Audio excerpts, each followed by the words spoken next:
Graça e paz. Sei que ainda falta muito dos irmãos chegar, mas já está na hora, né? São 16h05 e nós precisamos dar início ao nosso culto nessa tarde maravilhosa que o Senhor tem nos dado.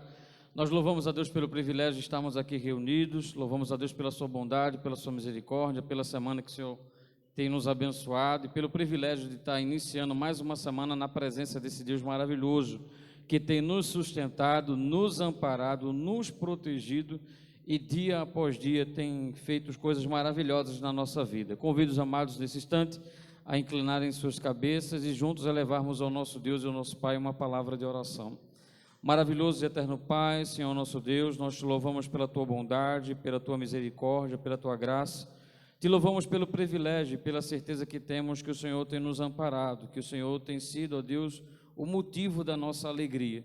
Te louvamos pela saúde que temos, por nessa tarde termos saído dos nossos lares, ó Deus, para estarmos aqui reunidos como tua igreja, para juntos te adorar na beleza da tua santidade, para te render louvores e bendizer o teu santo nome.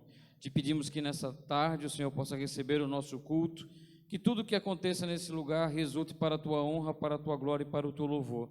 Abençoa todas as famílias aqui representadas e aqueles que estão a caminho, que possam também chegar debaixo da mesma proteção e do mesmo cuidado. Sê conosco, recebe as nossas orações, recebe as nossas súplicas, recebe, ó Deus, a nossa expressão da nossa gratidão a Ti, e bem como todos os cânticos que serão entoados nessa tarde.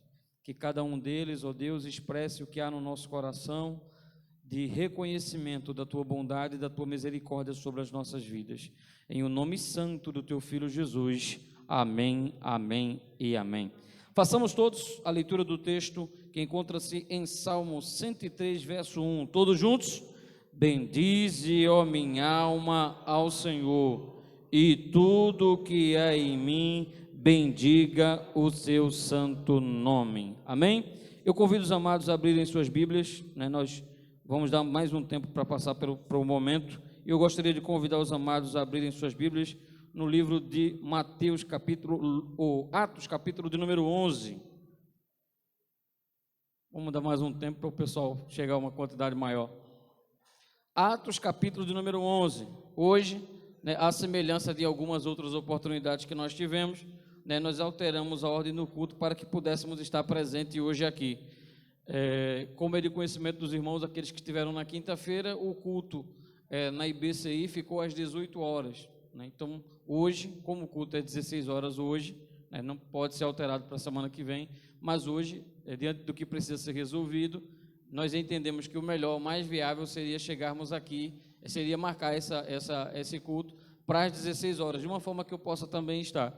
Em algumas ocasiões também, se o culto for para as 18 horas, né, na questão da celebração da ceia, ou faz durante a semana, ou também um dos cultos vai ter que ser um pouco mais cedo. Amém? Então vamos lá, Atos capítulo de número 11, todos abriram? Atos capítulo 11, nós vamos ler do versículo 1 ao versículo de número 20, ao versículo de número 30, ao versículo de número 30, é uma passagem que nós já tivemos oportunidade de outra ocasião poder pensar um pouco a respeito, e nós gostaríamos de, nessa tarde, também pensar um pouco sobre essa igreja, né, que é referencial para todos nós nos dias atuais. Eu vou ler o primeiro versículo e os irmãos me acompanham na leitura. Então os que foram dispersos por causa da tribulação que sobreveio a Estevão se espalharam pela Fenícia, Chipre e Antioquia, não anunciando a ninguém a palavra, senão somente aos judeus. Alguns deles, porém, que eram de Chipre e de Cirene, e que foram até Antioquia, falavam também aos gregos, anunciando-lhes o evangelho do Senhor Jesus. A mão do Senhor estava com eles, e muitos, crendo, se converteram ao Senhor. A notícia a respeito deles, daqueles irmãos que haviam se convertido na cidade de Antioquia, chegaram aos ouvidos da igreja que estava em Jerusalém, e enviaram Barnabé até Antioquia. Tendo ele chegado e vendo a graça de Deus, alegrou-se e exortava a todos a que, com firmeza de coração, permanecessem no Senhor. Porque era homem bom, cheio do Espírito Santo e de fé, e muita gente se uniu ao Senhor. E partiu Barnabé para Tarso à procura de Saulo, e tendo-o encontrado, levou-o para Antioquia, e por 1 ano se reuniu naquela igreja, e ensinaram numerosa multidão. Em Antioquia foram os discípulos pela primeira vez chamados cristãos. Naqueles dias desceram alguns profetas de Jerusalém para Antioquia, e apresentando-se um deles chamado Ágapo, dava a entender pelo Espírito que estava para vir grande fome por sobre o mundo, a qual sobreveio nos dias do imperador Cláudio.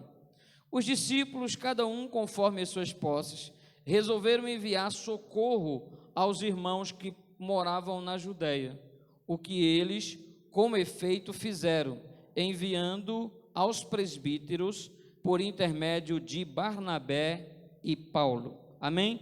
Que Deus, através do seu Santo Espírito, possa aplicar sua palavra aos nossos corações. Oremos. Pai, Senhor nosso Deus, bendizemos ao teu santo nome pelo texto sagrado lido e te pedimos o auxílio do teu Espírito Santo ao poder ministrar a tua palavra ao coração dos teus servos.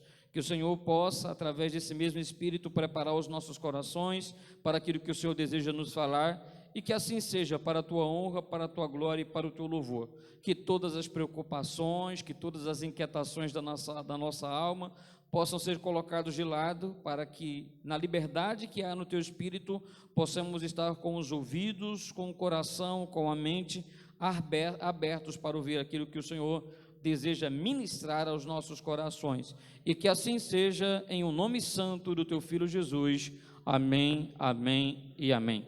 Meus queridos, acredito que aqueles irmãos que tiveram a oportunidade de ler, pela primeira vez esse texto hoje, e eu espero que essa não tenha sido a primeira vez que você leu esse texto da igreja de Antioquia, dessa igreja que cresceu e que marcou o seu tempo, marcou a história, marcou o seu tempo, e fez com que toda a igreja evangélica, todos os cristãos, todos os discípulos do Senhor Jesus, passassem a ser chamados pela primeira vez cristãos, exemplos, réplicas de Cristo, miniaturas de Cristo, como essa era a intenção.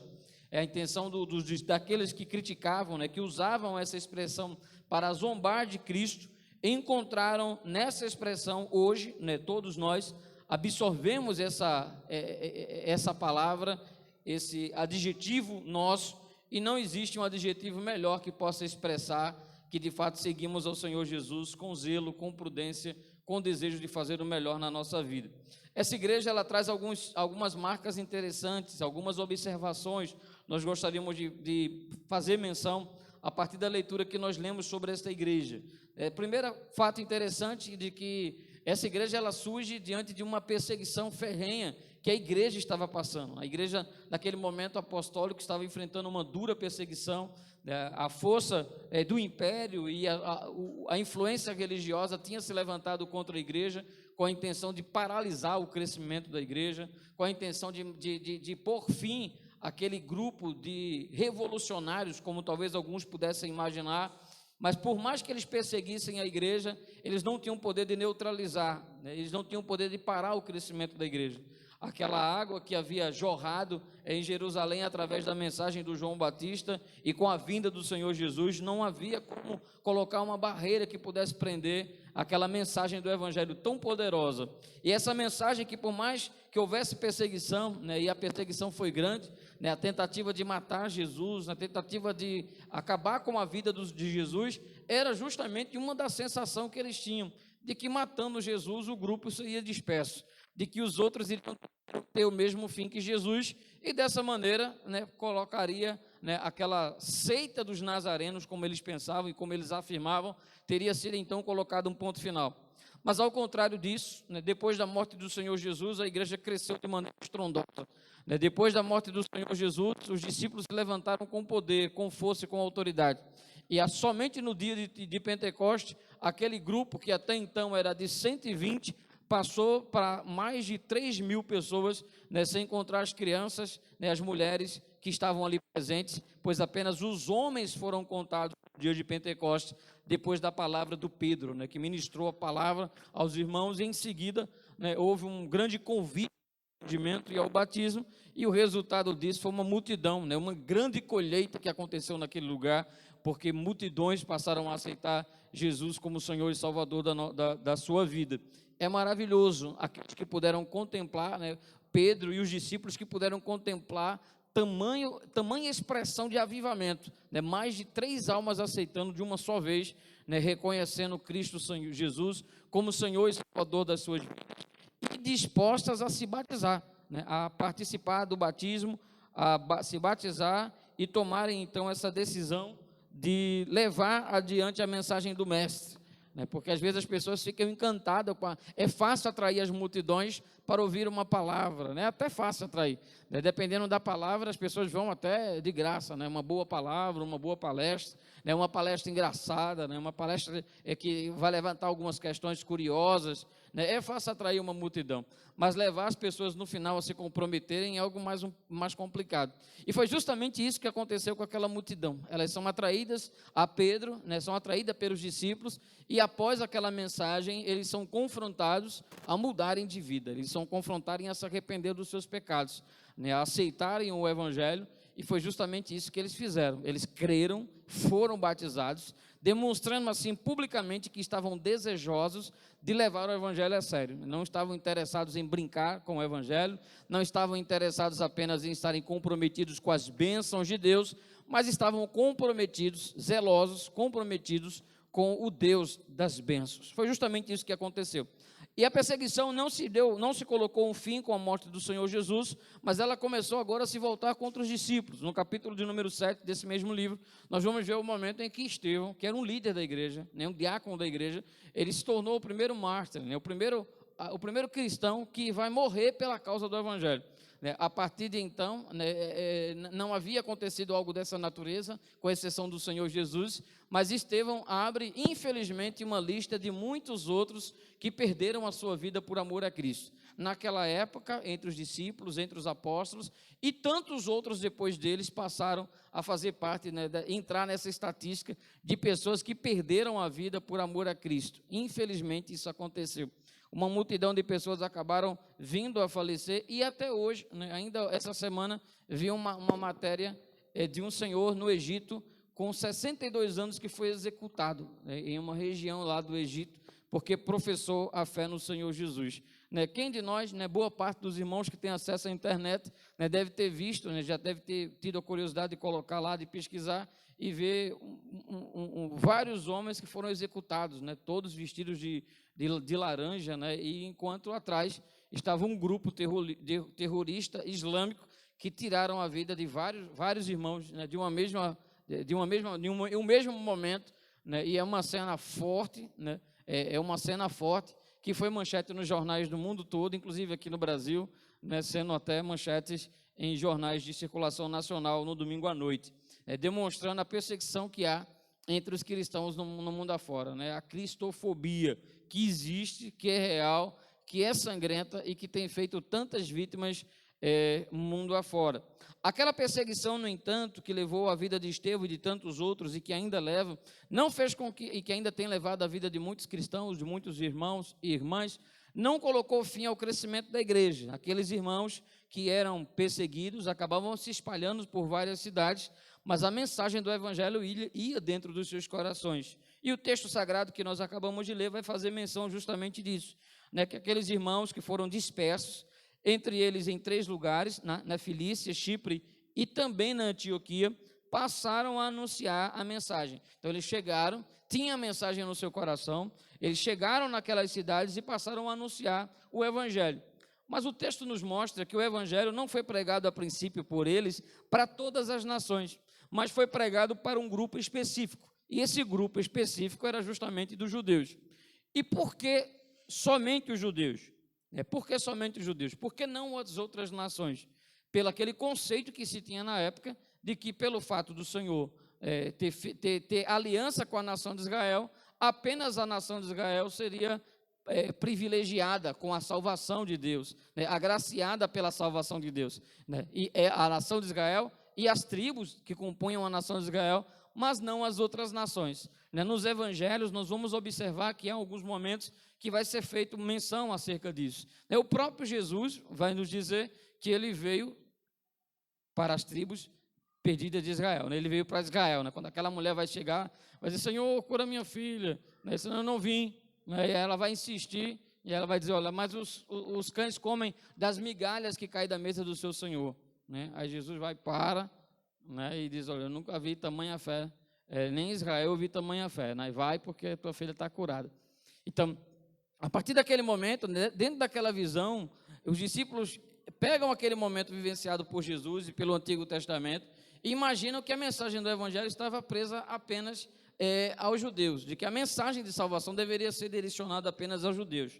E esse pensamento deles, embora tivesse dentro de um contexto, alimentado por dentro de um contexto de algumas passagens do Antigo Testamento, e até da própria fala de Jesus em algumas ocasiões, eles pegavam as falas de Jesus com aquilo que se pensava no Antigo Testamento e se criava aquele conceito de que a mensagem do Evangelho era apenas para os gentios, era apenas para os judeus e não para os gentios. Mas quando nós podemos ver, à luz do texto sagrado, em outras passagens, que Jesus já vinha trabalhando no coração daqueles irmãos para que eles tivessem uma visão diferente acerca da salvação daqueles que não fossem judeus. É por essa razão que o texto vai nos dizer, em Marcos, por exemplo, capítulo 16, verso de número 15, que eles deveriam pregar o evangelho a toda criatura. E a toda criatura significa todas as pessoas da terra, sem distinção de raça, independente se fossem judeus ou não, mas a toda criatura. O texto de Atos, capítulo 1, verso de número 8, vai nos dizer que eles seriam testemunhas tanto em Jerusalém, como em Samaria e até os confins da terra. O que significa isso? Significa que a mensagem de salvação deveria ser pregada a todas as nações, ou seja, indistintamente, independente do povo, independente da nação, e pregado a todas as pessoas, a todos os indivíduos. E isso por uma razão bem simples, porque Deus, no capítulo 17, a intenção de Deus com isso, está registrado no capítulo 17, versículo de número 30, também do livro de Atos, onde o texto nos diz: ora, Deus não levou em conta o tempo de ignorância, mas notifica a todos os homens em toda parte que se arrependam. Ou seja, todos os homens, aos homens que todos, ou seja, toda criatura, em toda parte, até os confins da terra, se arrependam. Então, o objetivo de Deus era que a mensagem de salvação, a mensagem de arrependimento, fosse levada até os confins da terra, em todos os povos, tribos, línguas e nações, e a todas as pessoas, a todos os indivíduos. Por quê? Porque Deus não leva o tempo de ignorância e porque Deus não quer que nenhum se perca, mas que todos cheguem ao conhecimento da verdade. É isso que Paulo vai escrever em 1 Timóteo, capítulo 2, verso de número 4. Porque o desejo de Deus é que nenhum se perca, mas que todos cheguem ao conhecimento da verdade. Então, quando nós lemos esse texto e vemos que aquela igreja, eles chegaram em Jerusalém com a visão ainda limitada, chegaram em Antioquia ainda com a sua visão limitada, pregando apenas aos judeus, pregando apenas aqueles que faziam parte da comunidade judaica, que faziam parte da família judaica. Mas o texto nos mostra, no versículo de número 20, que algo começa a acontecer diferente, que aqueles irmãos, que nós não sabemos o nome, está no anonimato, nós não sabemos quem foi quem teve a iniciativa de lançar as bases principais na igreja de Antioquia.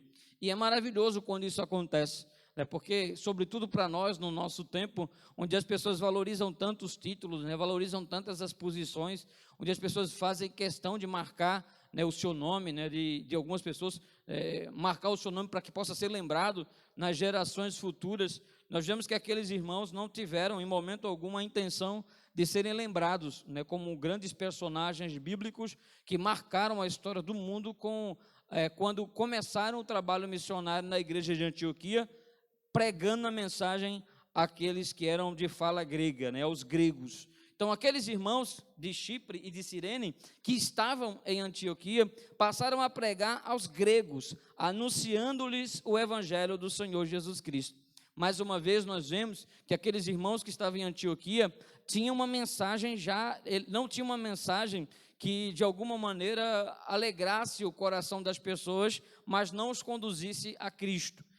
A mensagem que eles tinham não era uma mensagem que seria uma mensagem confortável aos ouvintes, não seria uma mensagem que fosse atrair as multidões. A mensagem que ele tinha, o conteúdo daquilo que eles estavam falando, não estavam baseados nos conceitos deles, daqueles que estavam lá dispostos a pregar.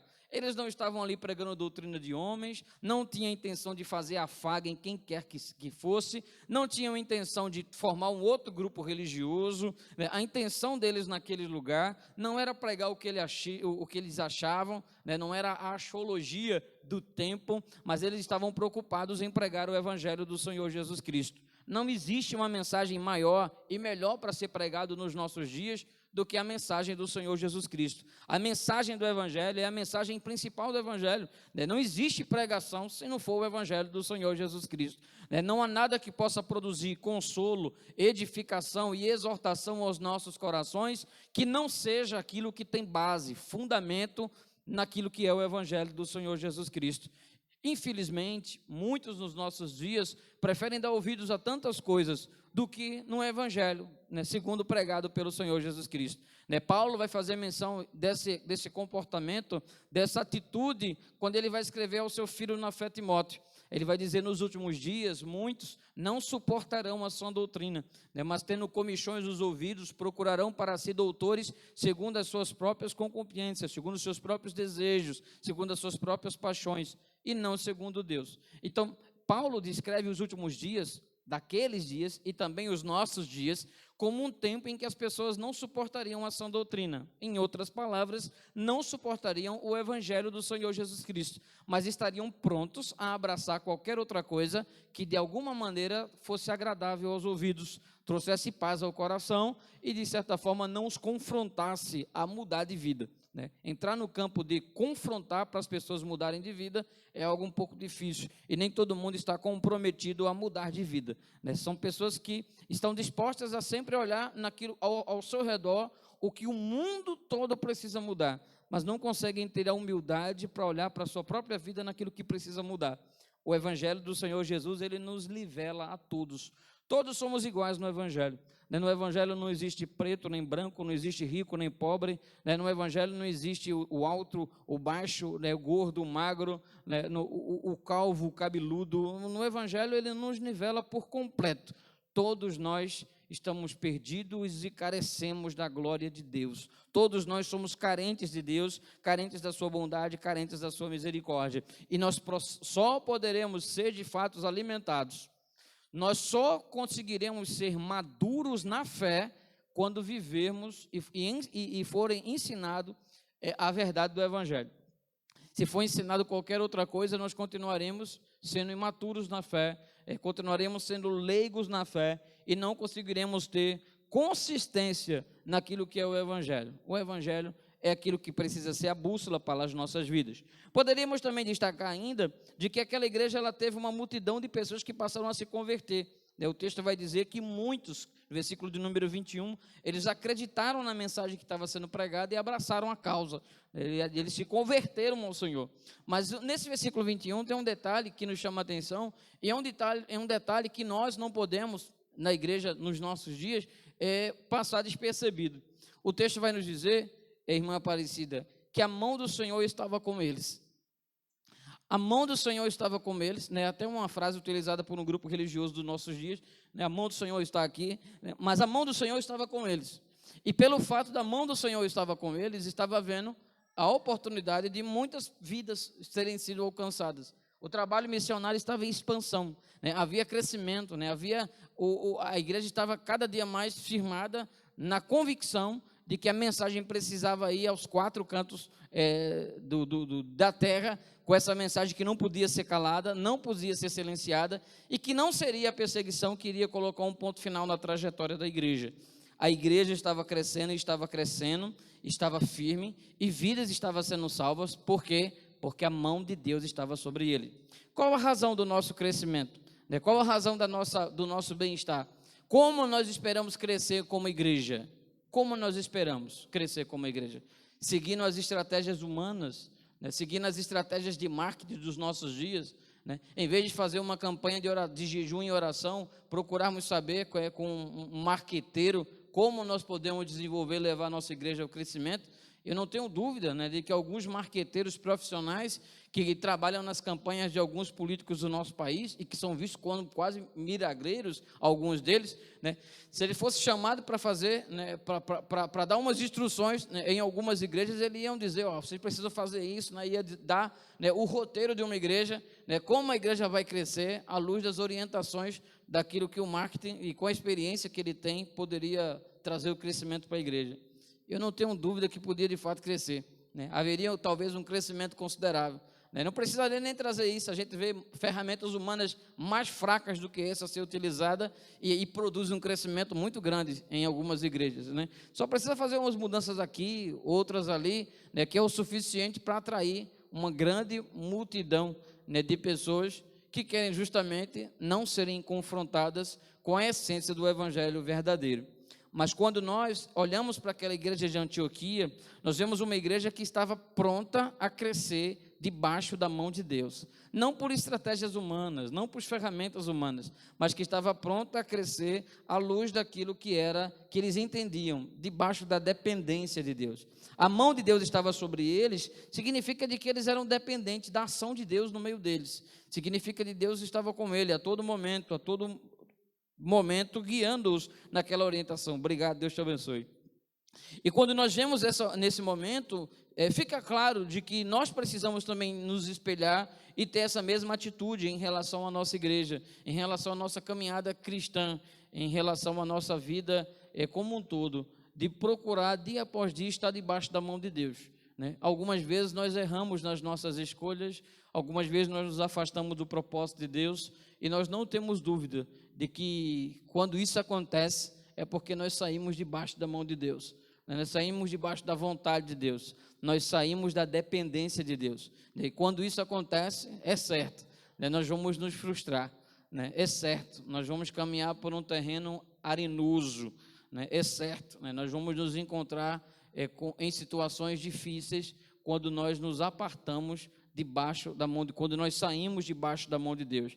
Um lugar que nós precisamos estar é debaixo da mão do Todo-Poderoso, é na mão do Deus de Abraão, de Isaque e de Jacó, o lugar que nós precisamos estar para crescer como pessoa, crescer como marido, crescer como esposa, como família, crescer como homem e mulher de Deus. Nesses dias é debaixo da mão de Deus, debaixo da mão de Deus, e só assim nós vamos crescer de maneira sadia.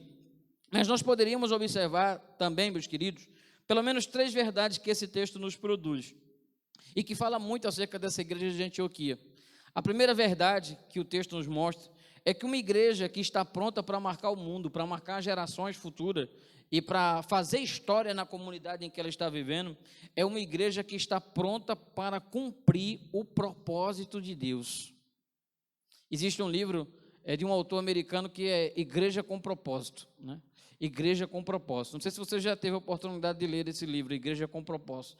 Já tivemos a oportunidade, alguns mais antigos, talvez lembrem que foi estudado isso, né, na outra igreja, né, Igreja com Propósito, né, na IBR foi estudado esse livro, Igreja com Propósito, a igreja com propósito. Nós temos um propósito na nossa vida, Deus tem um propósito na nossa vida, e nós acreditamos que o propósito que Deus tem para nós é um propósito de bênção, é um propósito de paz, né? Nós não acreditamos em um Deus que tem propósito que não seja esse na vida de uma pessoa.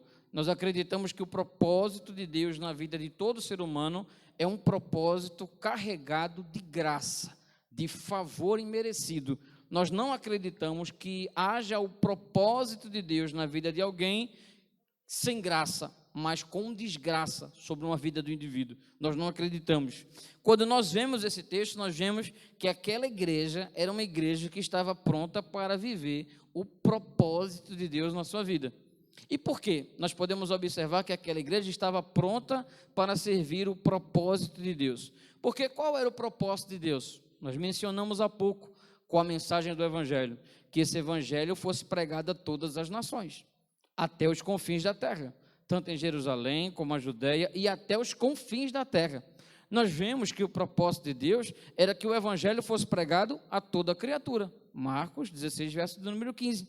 Então, pelo menos nesses dois textos, nós vemos que antes, né, no momento da ressurreição de Cristo, né, e nos dias subsequentes, até o momento em que ele é levado aos céus, ele trabalha no coração dos irmãos da igreja, de que a mensagem do evangelho precisaria se expandir por todas as nações. Mas qual é a postura da igreja? A postura da igreja é pregar apenas para os judeus. Eles continuam presos ao pensamento lá do Antigo Testamento. Eles continuam presos ao pensamento da antiga aliança e não conseguem enxergar que na nova aliança todas as nações da terra foram incluídas nessa bênção e precisam também ser alcançadas pela pregação do evangelho. Observe que no capítulo de número 10, né, tem um episódio onde Pedro é confrontado. É necessário que haja uma revelação dos céus e Pedro é confrontado para que ele pudesse pregar o evangelho a Cornélio. Né, e há toda uma experiência, né, eu lhe convido a ler o capítulo 10, né, há toda uma experiência, né, porque Cornélio era um gentil e agora ele é confrontado, Pedro é confrontado para pregar e batizar a família dele. E algo sobrenatural acontece na casa de Cornélio. O Espírito Santo vai descer sobre eles e vai haver manifestações espirituais, dos dons espirituais. E quando Pedro vê aquela situação, Pedro disse: eita, como é que eu posso não me entender que que o que está acontecendo lá na casa de Cornélio foi algo parecido com o que aconteceu em Atos no capítulo 2, com a descida do Espírito Santo sobre os gentios. Então, o que aconteceu no capítulo 10 é algo parecido, algo que Deus estava se utilizando de uma forma abundante do Espírito Santo para mostrar que não havia distinção entre as pessoas. Então, Deus estava trabalhando no coração da igreja para que a igreja viesse entender que era para toda a criatura e que eram para todas as nações. Mas ainda assim, qual era a postura da igreja? E Pedro, que era uma das colunas da igreja, estava retraído porque dizia: não, eu só vou pregar para os judeus. É necessário, foi a visão do capítulo 10, para que ele pudesse então compreender perfeitamente. E se você desejar, no capítulo 11, antes desse episódio, você vai ver tudo o que aconteceu. Né? Ele vai mostrar claramente, né, ele vai dizer o que aconteceu na casa de Cornélio. E ele vai dizer, a impressão que Pedro vai falar, no versículo 16: então me lembrei da palavra do Senhor quando disse: João, na verdade, batizou com água, mas vós sereis batizados com o Espírito Santo. Então ele fala, né, que a mesma coisa que aconteceu lá no dia de Pentecostes foi o que estava acontecendo lá, e ele disse: eu me lembrei. No versículo 15 ele vai dizer do versículo capítulo 11: quando, porém, comecei a falar, caiu o Espírito Santo sobre eles, como também sobre nós a princípio.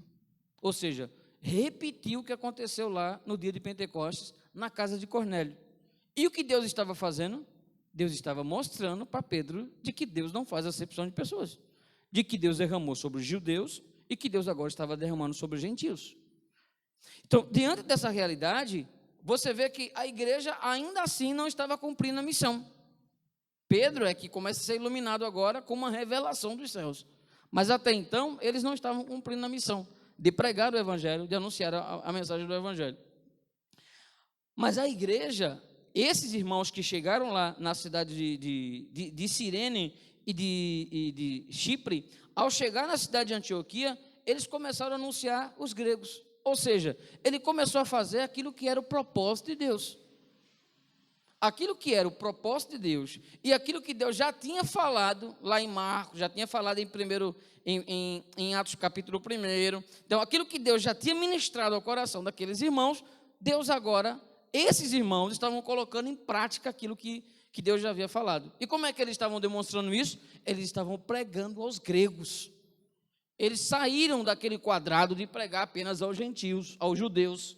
Por quê? Porque eles entenderam aquilo que o Senhor havia já dito no capítulo 1 do livro de João, quando o texto sagrado nos diz que ele veio para o que era seu, e os seus não quiseram, não o receberam, mas a todos quanto recebeu, ele deu-lhes poder de serem chamados filhos de Deus. João capítulo 1, versículo de número 22, versículo 12.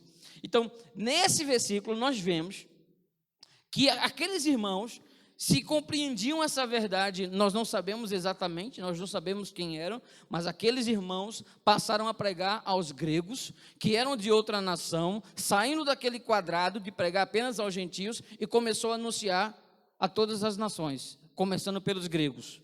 Eles estavam quebrando aquilo que seria considerado na época um grande tabu, avançando, extensão do reino de Deus.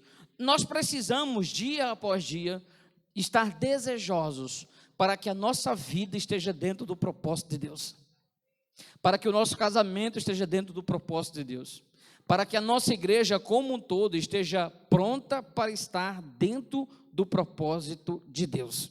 Nós não podemos fugir dessa realidade, nós precisamos estar sedentos para que essa realidade seja evidenciada nas nossas vidas. Eu quero estar dentro do propósito de Deus, amém? Você deseja estar dentro do propósito de Deus?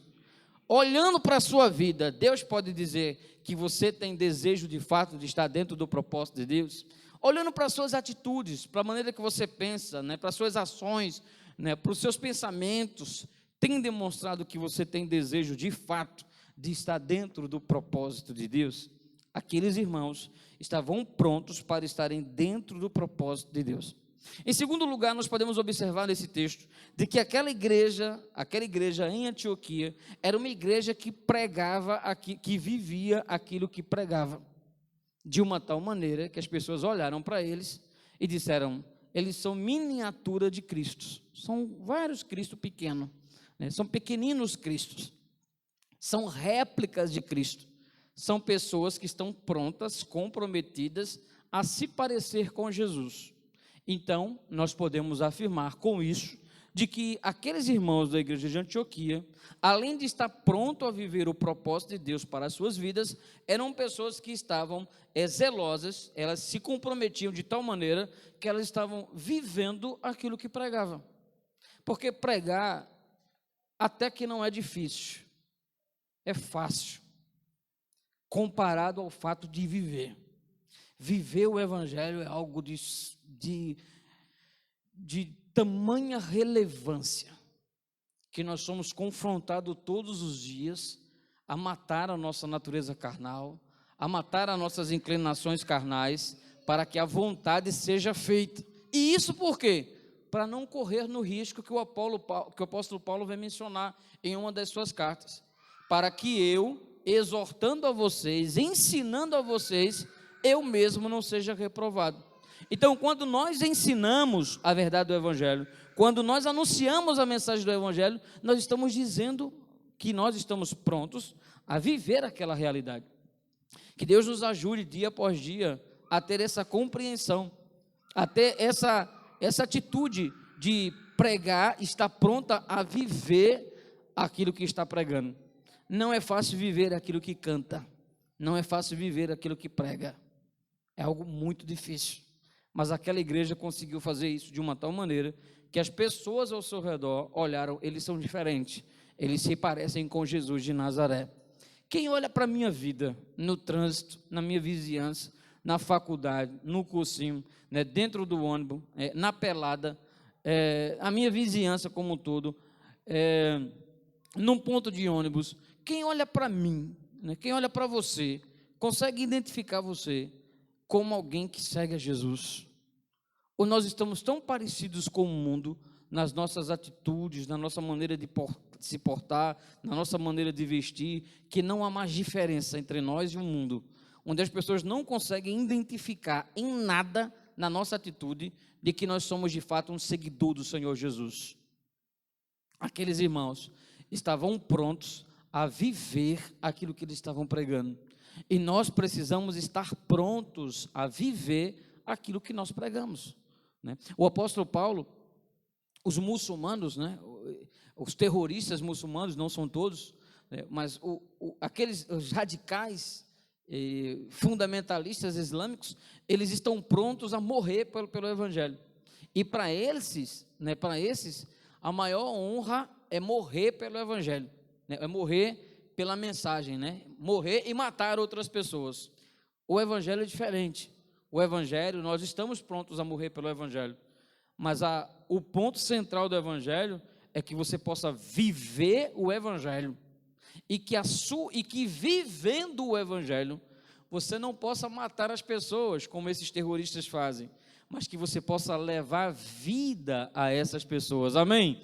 Você possa levar vida, com a sua vida, levar vida a outras pessoas. Então, é uma diferença muito grande, né? Daqueles que os radicais, né? Os grupos extremistas radicais, daquilo que é o evangelho autêntico do Senhor Jesus. Podemos até morrer, se for necessário, mas o nosso alvo principal deve ser viver o evangelho do Senhor Jesus Cristo e com a nossa vida fazer com que outros também encontrem vida, sentido para a sua existência, né? Sentido para a sua vida. Era esse o objetivo, né? É esse o objetivo da igreja, é fazer com que, ouvindo a palavra, você possa colocar no seu coração e praticar a palavra, né? Praticar. Aqueles irmãos estavam dispostos a agir dessa maneira, e esse foi o sucesso, né? Isso foi o que levou o crescimento daquela igreja na maturidade que há na presença do Espírito de Deus, porque aqueles irmãos estavam debaixo da mão de Deus, aqueles irmãos estavam prontos a cumprir o propósito de Deus nas suas vidas, porque estavam pregando aos gregos, quando ainda ninguém tinha feito, e nós vemos também aqueles irmãos prontos a viver aquilo que pregavam. Nada mais triste do que pregar aquilo que não está disposto a viver. Como é triste você ver pessoas falando de fé, quando na verdade o que há no coração é incredulidade. Quando é triste você ver pessoas falando de amor, de paz, de compaixão, quando não se tem compaixão dos outros. Como é difícil as pessoas tentarem ensinar a igreja como a igreja deve amar, quando elas mesmas não amam. Quando elas mesmas não amam, e há evidências claras que não amam. Então, como é difícil a pessoa falar de santidade quando não são santas, né? Como é difícil ensinar como o marido deve tratar a esposa, como ele trata a esposa mal, né? Como é difícil para uma esposa falar como deve ser tratar o marido quando ela trata mal o seu marido, né? Como é que alguém pode se passar para tentar ensinar as pessoas a criarem filhos quando ela mesma não tem condições de criar os seus filhos? Não instrui os seus filhos de uma maneira correta. Dia após dia nós somos confrontados com essa realidade, né? O que é que nós estamos ouvindo e o que é que nós estamos fazendo com esse conteúdo? Colocando em prática na nossa vida ou rejeitando? Aqueles irmãos estavam prontos a ouvirem a mensagem e a colocar em prática. Nós somos de fato convidados a refletir se nós estamos colocando em prática ou se nós deixamos muito a desejar. Se nós estamos colocando em prática, glória a Deus por nossa vida. Se nós estamos desejando muito a desejar, parabéns. O objetivo dessa mensagem está sendo alcançado ao ser ouvida e pregada por mim e por você, porque todos nós precisamos melhorar na tentativa de sempre colocar em prática o conteúdo que nós temos sido alcançado, que nós temos aprendido, que nós temos tido a oportunidade de aprender. Por último lugar, nós podemos também destacar que aqueles irmãos eram uma igreja que estava pronta a servir. Porque no versículo de número 28, né, é informado que através do Espírito Santo, né, que haveria uma grande fome sobre a terra, e há uma mobilização dessa igreja de Antioquia, junto com os presbíteros daquela igreja, e acabam arrecadando donativos e repassando para Paulo, para Saulo e para Barnabé, para que pudessem abençoar a Judeia. Então era uma igreja que tinha uma visão solidária, era uma igreja que estava pronta a ajudar. Era uma igreja que estava pronta para ser bênção na vida de outros. Olha só, Deus nos ajude a ser bênção na vida do outro, né? Deus tem nos abençoado para que nós sejamos bênção na vida dos outros, né? Nós temos aprendido isso, né? Muitas vezes eu vi isso, muitas vezes do pastor Xavier, ele várias vezes repetiu isso. Deus tem nos abençoado para que através disso você venha abençoar outros. Então toda a bênção de Deus na nossa vida é para que Deus possa abençoar outras pessoas, alcançar outras pessoas, né? Toda bênção que apenas resume a nós, né? A bênção, que é bênção, ela tem o objetivo de abençoar outras vidas, outras pessoas. Então, aqueles irmãos, eles olhavam para aquela situação e estavam prontos a serem solidários com os irmãos que estavam na Judéia, serem instrumentos de Deus para aliviar o fardo pesado que a fome provocaria para aqueles irmãos da Judéia. Que visão maravilhosa daquela igreja tinha. Uma igreja missionária, uma igreja solidária, uma igreja pronta a servir, uma igreja pronta a amar, uma igreja disposta a fazer o que poderia fazer para tornar a vida do outro mais suave, mais leve. Louvado seja Deus, tornando a cruz do outro um pouco mais leve pelo trabalho que eles prestavam. Que tipo de cristianismo nós temos vivido como igreja? Que tipo de cristianismo tenho vivido como igreja, como pastor? Tenho sido instrumento de Deus para abençoar as vidas que estão ao meu redor. Tenho sido instrumento de Deus para levar socorro aos que estão ao meu redor. Tenho sido instrumento de Deus para levar paz ao que está ao meu redor. Tenho sido instrumento de Deus para ser um pacificador àqueles que estão ao meu redor. Lembra daquela oração que diz, né, onde houver paz, que eu leve... Não, onde houver guerra, que eu leve a paz. Alguém lembra mais? Ninguém lembra. Que bom por isso. Onde houver ódio, que eu levo perdão.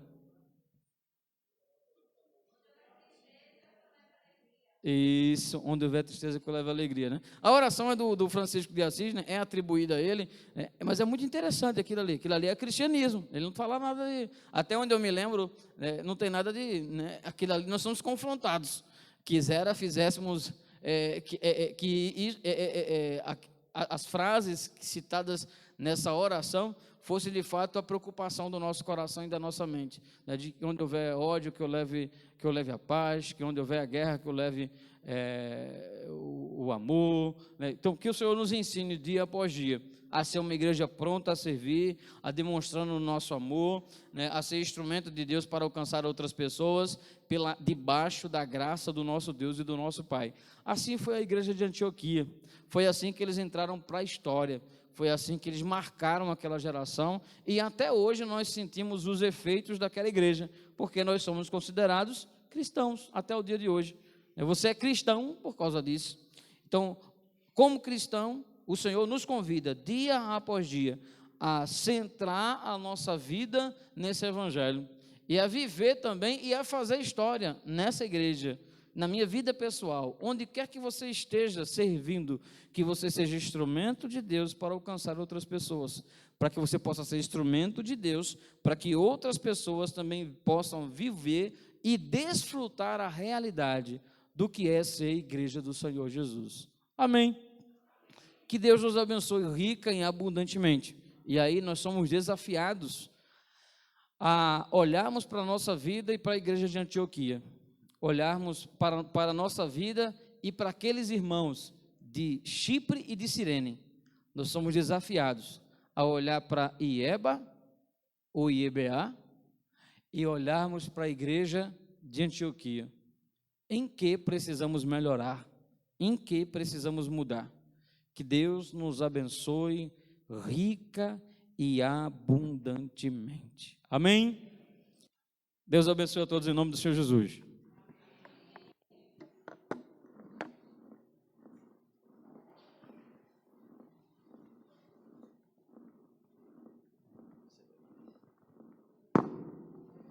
Eu gostaria de saudar a amada igreja com a paz do Senhor, amém?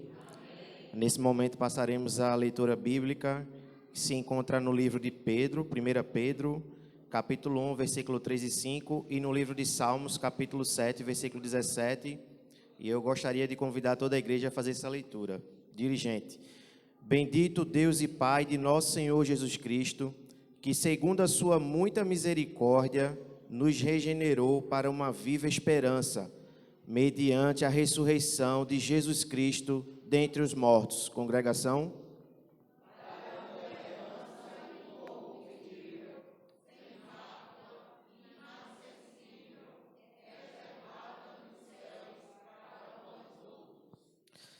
Que sois guardados pelo poder de Deus, mediante a fé, para a salvação preparada para revelar-se no último tempo. Todos, darei graças ao Senhor por sua justiça. Ao nome do Senhor Altíssimo cantarei louvores. Amém? Então, nesse momento, gostaríamos de passar a boas-vindas, né? As comunicações, eu acredito que só teria aqui na próxima quinta-feira. Nosso culto iniciará às 19h30, conforme os irmãos já sabem, já foi postado no grupo. Quinta-feira passada já estivemos nesse horário novo. Então, próxima quinta-feira, culto, 19h30. Amém? E eu gostaria de conhecer quem está nos visitando nessa noite. Tem alguém nos visitando? Seminarista Jefferson, não é isso? Seminarista Jefferson, que Deus continue abençoando a tua vida, em nome de Jesus, amém? E eu convido a todos a fazer ao nosso irmão Jefferson a saudação.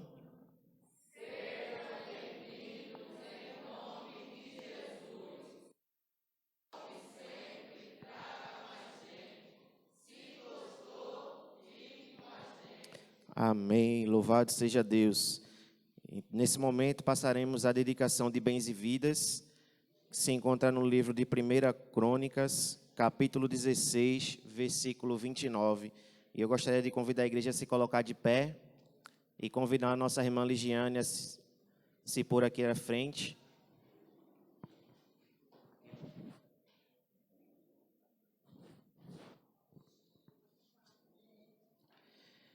Convido a igreja a fazer a leitura e enquanto a irmã Ligiane louvará o hino 135, louvor, a igreja poderá depositar no altar do Senhor seu dízimo e sua oferta. Todos deem ao Senhor a glória devida ao seu nome. Tragam ofertas e venham à sua presença. Adorem o Senhor no resplendor da sua santidade. Amém? Irmã Ligiane.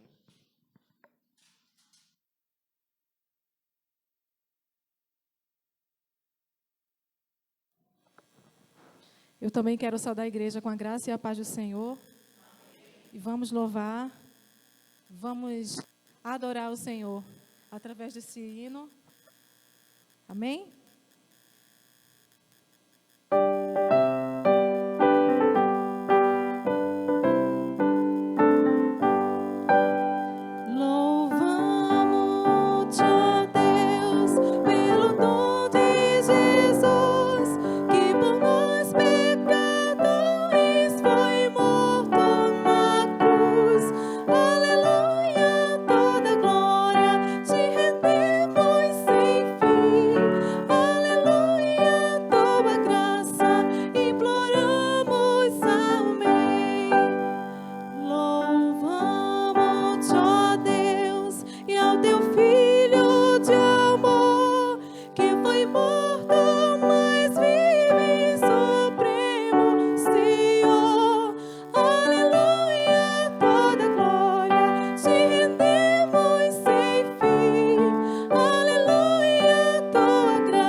Amém. Nosso irmão Flávio pode orar, agradecendo a Deus pelos dízimos e ofertas.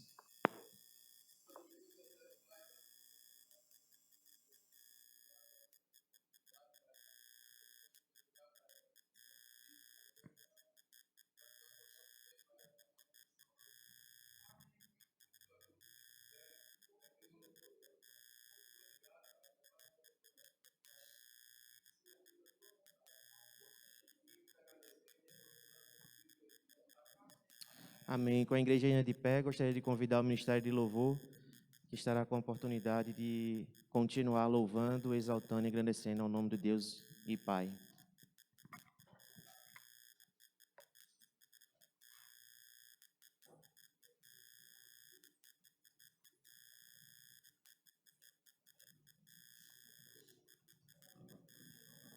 Som.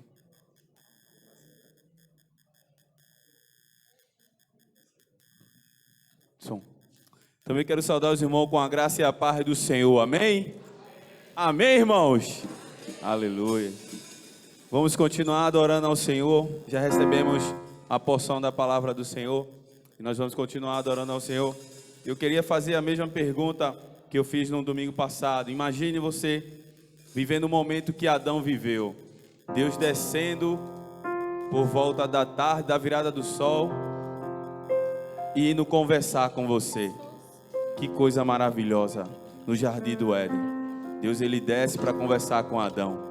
Mas a Bíblia diz, querido, que o véu foi rasgado e a cédula que era contra nós, Jesus, ele pagou na cruz do Calvário. E hoje nós podemos também ter essa comunhão com Deus no nosso lugar secreto. Adore ao Senhor, exalta o nome do Senhor nessa tarde, aleluia.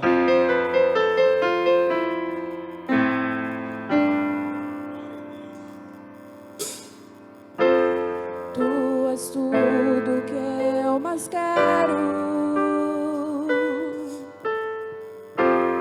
O meu fôlego tu és.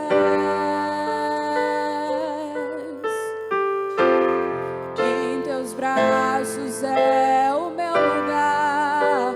Estou aqui. Estou aqui.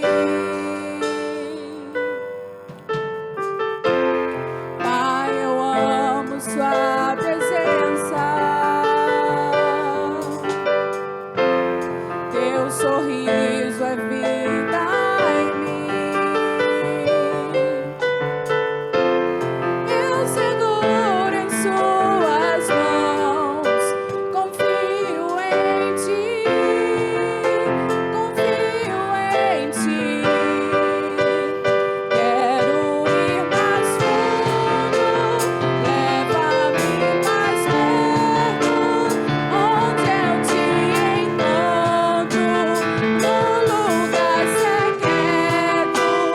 Aos teus pés me rendo. Pois a tua glória quero ver. Aleluia. Quantos querem ver o Senhor? Diga glória a Deus. Diga eu quero te ver, Senhor. Eu quero mais da tua presença. Eu quero mais da tua unção. Nós queremos mais de ti, Senhor. Louvado e engrandecido seja o teu nome, meu Pai. Pai, eu amo sua presença. Teu sorriso é vida em mim. Eu seguro em suas mãos. Confio em ti. Confio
eu mais quero é te ver. Me envolva com tua glória e poder. Tua majestade é real. Tua voz ecoa em meu Tudo que eu mais quero, Senhor. Tudo que eu mais quero é te ver. Me envolva com tua glória e poder. Tua majestade é real. Tua voz ecoa. Eu quero ir mais fundo. Quero ir mais fundo. Leva-me mais perto, onde eu te encontro, no lugar secreto. Aos teus pés me rendo, pois a tua glória quero ver. Eu quero ir mais fundo. Quero ir mais fundo, leva-me mais perto, onde eu te encontro, no lugar secreto. Aos teus pés me rendo, pois a tua glória quero ver.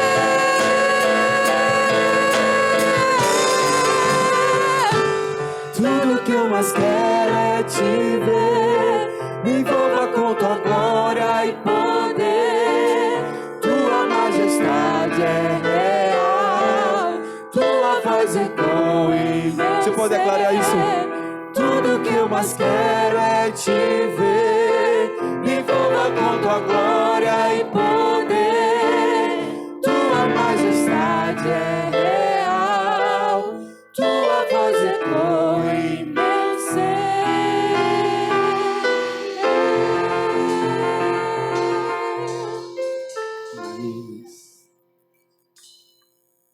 Aleluia. Aleluia.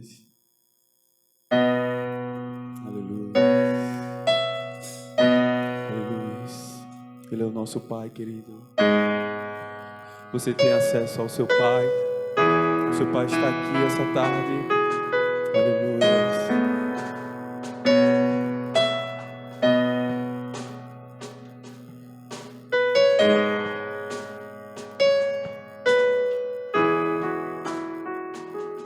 Pai nosso nos céus, santo é teu nome, teu reino buscamos, tua vontade seja feita na terra como é nos céus. Deixa o céu descer na terra como é nos céus. Deixa o céu descer. Aleluia. Faz o céu descer, Senhor. Que tua vontade seja feita, Pai. Pai nosso nos céus, santo é o teu nome, teu reino buscamos, tua vontade seja feita na terra como é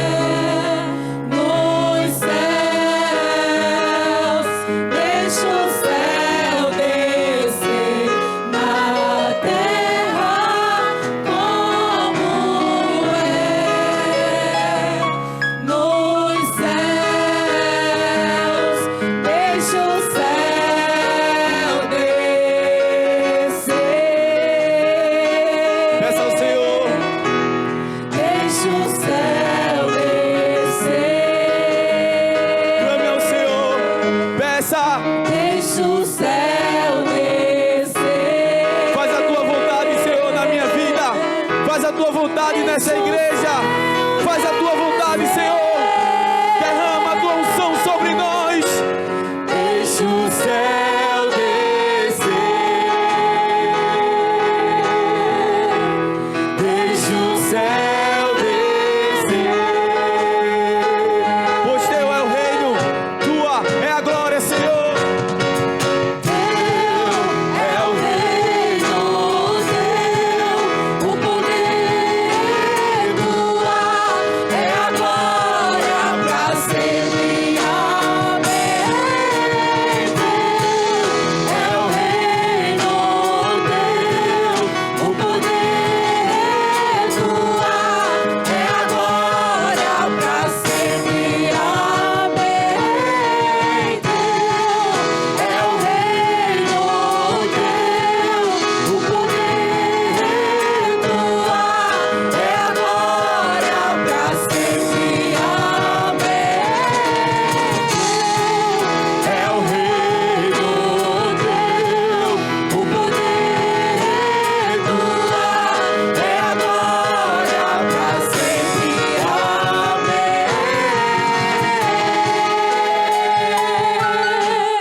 Louvado e agradecido seja o nome do Senhor.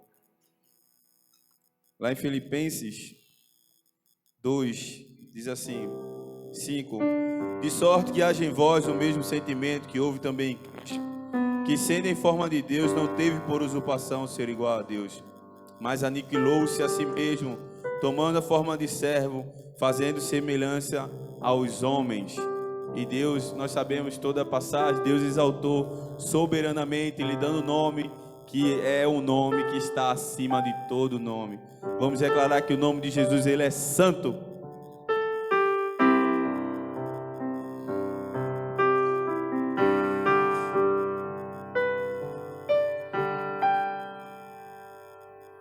Todo ser que vive, louve o nome do Senhor. Toda criatura se derrame a seus pés, ao som da sua voz, o universo se desfaz. Não há outro nome comparado ao grande eu sou.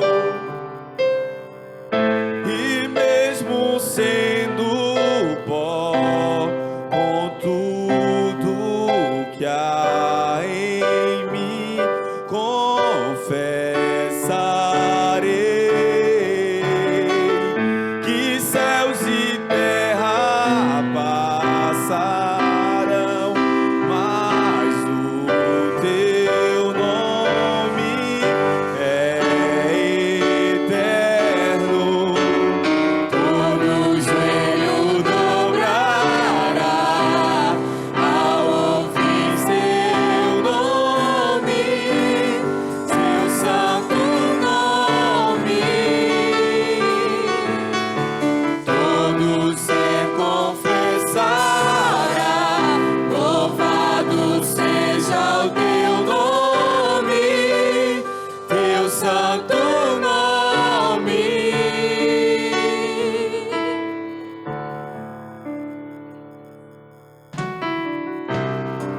O seu nome é maravilhoso, o seu nome é Deus forte, ele é o príncipe da paz, o seu nome é Jesus. Todo ser que vive, ouve o nome do Senhor.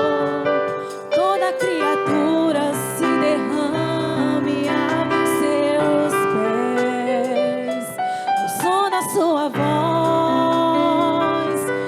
o universo se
sendo pó, com tudo que há em mim, confessarei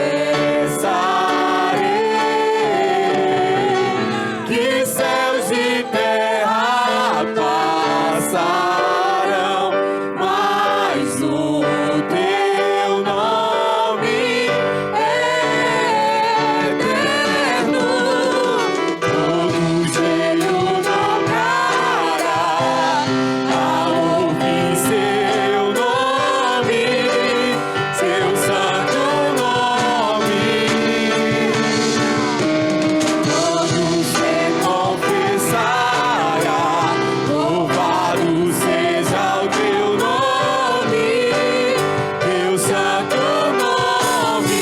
Todo joelho dobrará, todo joelho dobrará ao ouvir teu nome, teu santo nome.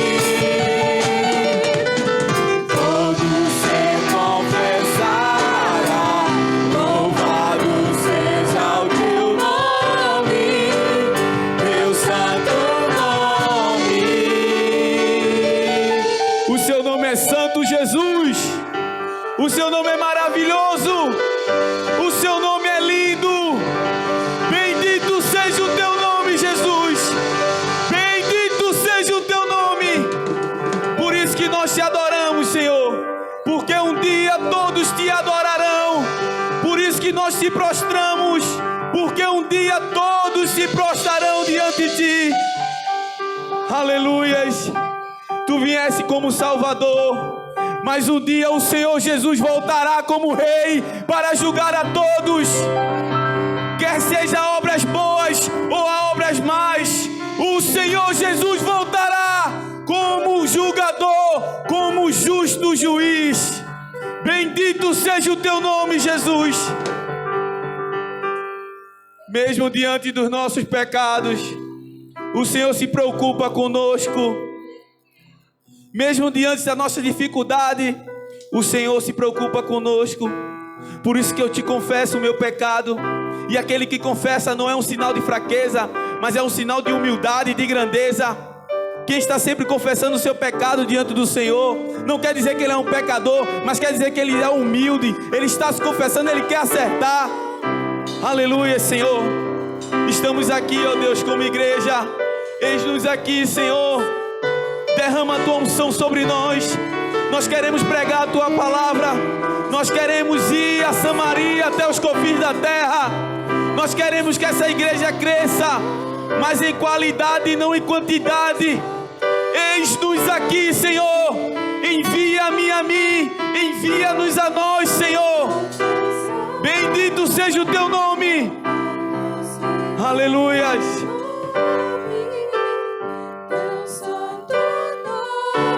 E mesmo sendo pó, todos juntos. E mesmo sendo pó, com tudo que há em mim, confessarei que céus e terra passarão, mas o teu nome é. Você pode erguer as suas mãos e dizer isso? Todo joelho. Erga a sua mão, igreja. Ao ouvir seu nome, teu santo nome. Aleluia. Todo ser confessará, louvado seja o seu nome, seu santo nome.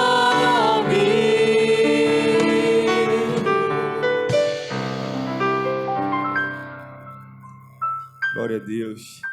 Esse Deus maravilhoso, esse Deus que se humilhou, desceu até nós, esvaziou-se de si mesmo. Esse mesmo Deus, ele nos amou quando nós ainda éramos seus inimigos. Lá em Romanos vai dizer, Romanos 8,5, que Deus prova o seu amor para conosco, em que em Cristo Jesus morreu na cruz do Calvário, quando nós ainda éramos seus inimigos, querido. Vamos declarar que um quebrantado do coração, Deus sempre ele aceita.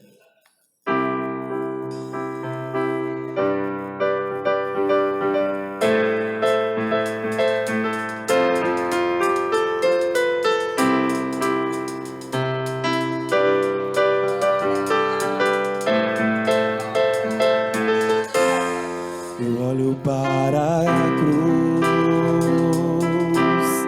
e para a cruz eu vou do seu sofrer participar, da sua obra vou cantar. Meu Salvador na cruz mostrou o amor do Pai, o justo Deus.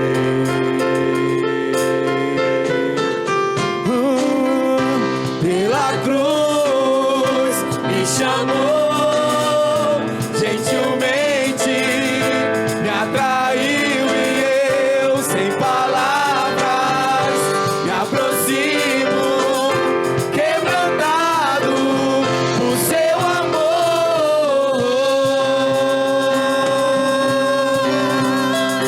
Aleluia!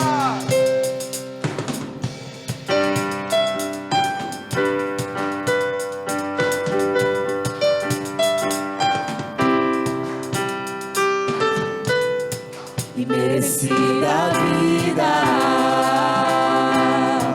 de graça recebi, por sua cruz, da morte me livrou, trouxe minha vida. Eu estava condenado, mas agora pela cruz eu fui reconciliado.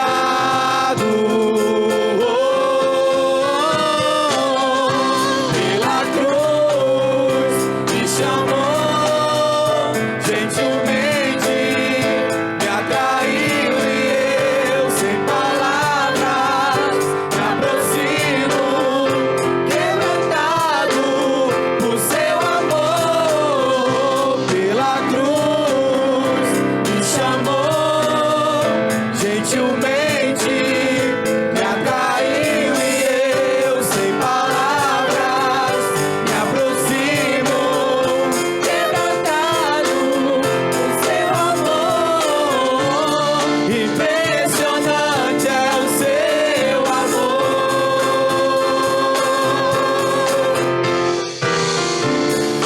Me redimiu e me mostrou o quanto é fiel.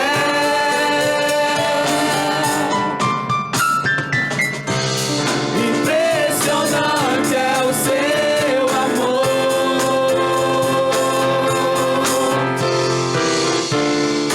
Me redimiu e me mostrou o quanto é fiel.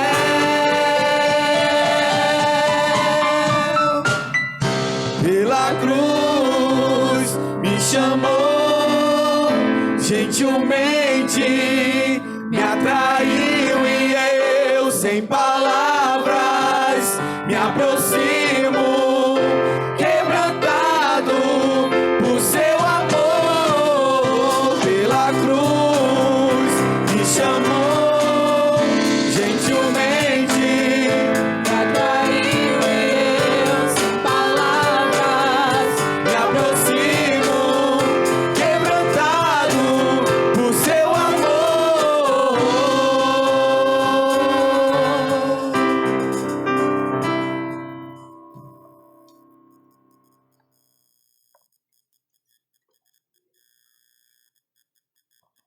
Amém. Louvado seja Deus pelo seu amor, pela sua graça e por sua infinita misericórdia sobre nossas vidas.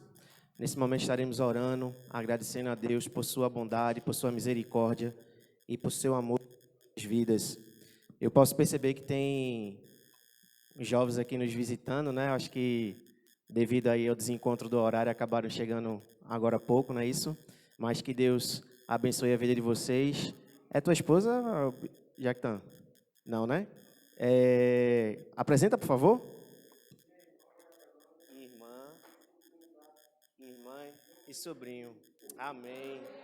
Então, eu gostaria de convidar a igreja a saudar a irmã e o sobrinho do nosso querido irmão.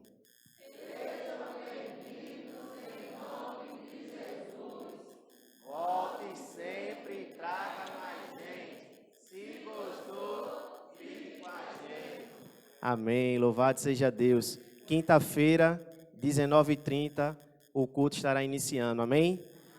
Oremos. Senhor Deus, Pai de misericórdias, queremos te agradecer, Senhor Deus, por tua bondade, por tuas infinitas misericórdias, ó Deus, e por nos permitir, ó Pai, ter chegado aqui, Senhor Deus, para adorar, exaltar e engrandecer aquele que é digno de receber toda a honra, toda a glória e toda a exaltação.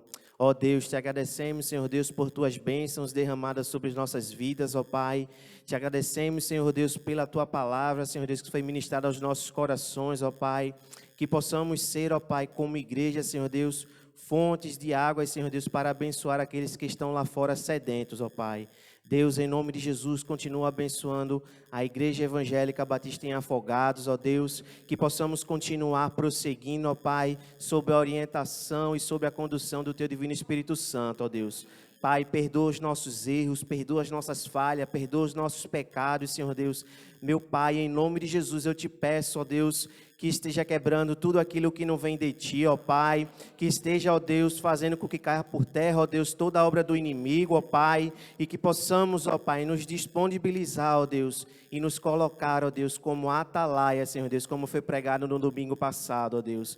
Pai, em nome de Jesus, nos ajuda, Senhor Deus, a continuar a jornada, a caminhar, Senhor Deus, contigo, ó Pai, de braços dados, ó Deus, rumo a Nova Jerusalém, ó Deus, aonde estaremos, ó Pai, juntamente contigo, ó Pai, e o Teu Filho Jesus Cristo, ó Pai, adorando e exaltando aquele que é digno, ó Deus. Pai, nos ajuda, nos orienta, nos capacita, ó Deus, porque nós não somos capazes de fazer nada, mas contigo nós podemos todas as coisas em nome de Jesus, ó Pai.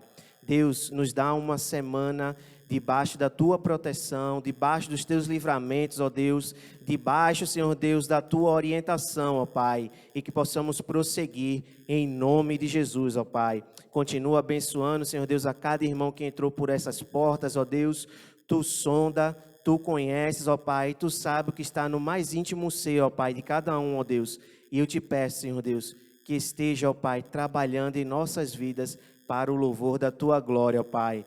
Nos leve em paz aos nossos lares, Senhor Deus.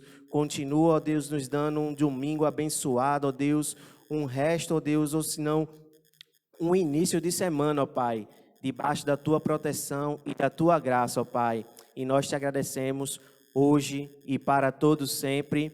Amém, amém e amém.